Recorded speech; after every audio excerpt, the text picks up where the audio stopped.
मचिया त बैठी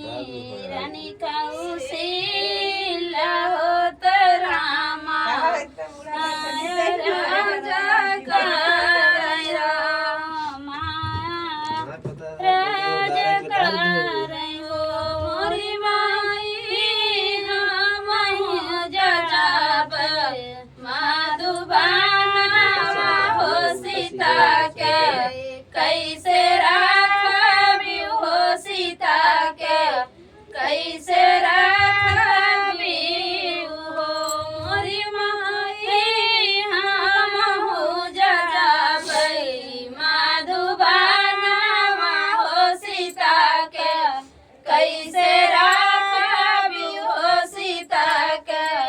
कैसे राखबी हो मोरी बेटा गने में को आँखों दाई बई हो बहू का नहवाई बई हो बहू का नहवाई बई हो मोरे बेटा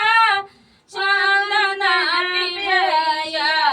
बनवाई बई हो बहू का